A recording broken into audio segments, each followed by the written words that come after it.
Objective. After listening to this module, you'll be able to describe two types of distress or bad stress.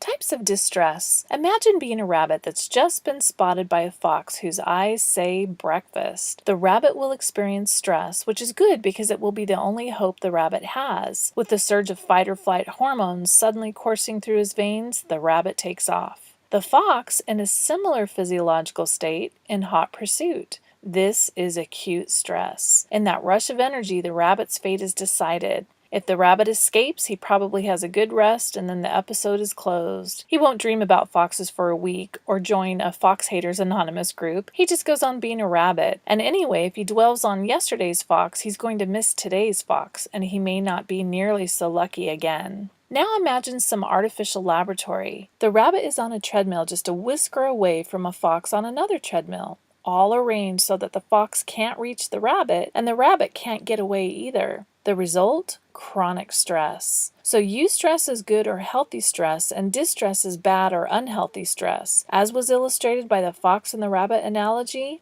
not all distress is the same. In other words, not all distress is bad or unhealthy to the same extent. Acute distress, like the poor rabbit being chased by a fox, is stress that is intense, but it doesn't last very long. Examples of acute distress would be the infamous lights of a police car flashing in your rearview mirror while you're driving, or giving a presentation to a large group of people. Public speaking is a huge stressor for many people. Watching a scary movie, or hearing an unexpected loud noise outside your window in the middle of the night. Each of these situations produce relatively large increases in your heart rate, breathing, blood pressure, etc., but it doesn't last very long.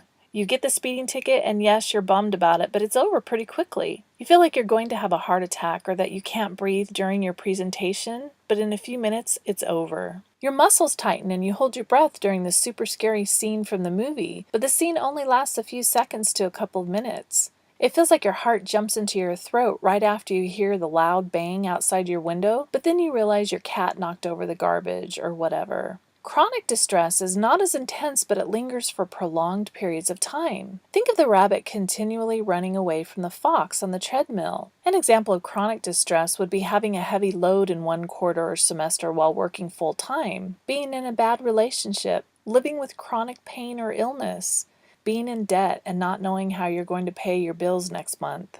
It's stress that doesn't go away very quickly like acute stress. It lasts for days, weeks, months, and sometimes years.